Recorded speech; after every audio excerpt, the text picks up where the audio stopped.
月学院的那只玄龟，龟也是你能喊的。老夫乃是上古神圣玄武血脉，今天遇到老夫也算是你倒霉，去死吧！王八，别想让我死，简直是痴心妄想！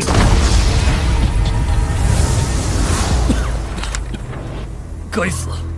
要不是祖爷爷赏赐了我一张替死符，我刚刚就真的死在这里了。到底是怎么回事？为什么我会做出这些事情？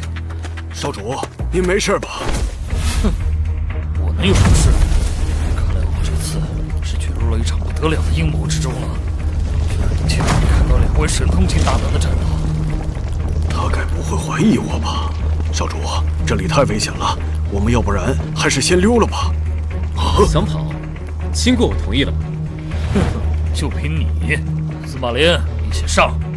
我们先杀了这个不知死活的垃圾。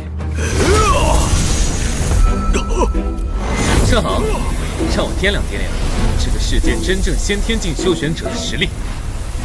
是你？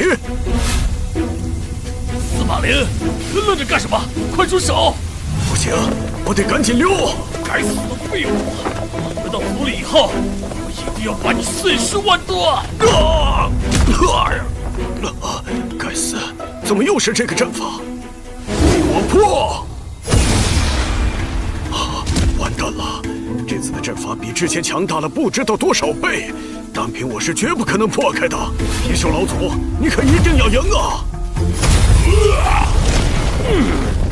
老王八，你不可能是神通境，你已经是通玄境了。小貔貅，既然你已经发现了，那老夫我就不陪你玩了。试试我这招！好恐怖的能量！走！我踏入通玄境以来，还是第一次施展此招，死得不冤。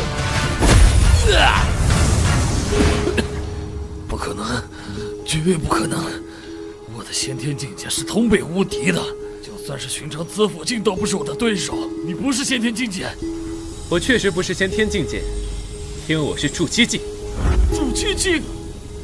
你是修仙者？真聪明。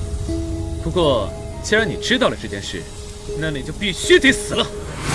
你也想杀我？这是我祖爷爷给我的法宝金刚钟，就算是寻常神通境修士，都比你能轻松破开。还有这张千里遁身符，只要你现在杀不了我，马上就可以遁身到千里之外。哈哈哈，杀不了我的。聒噪！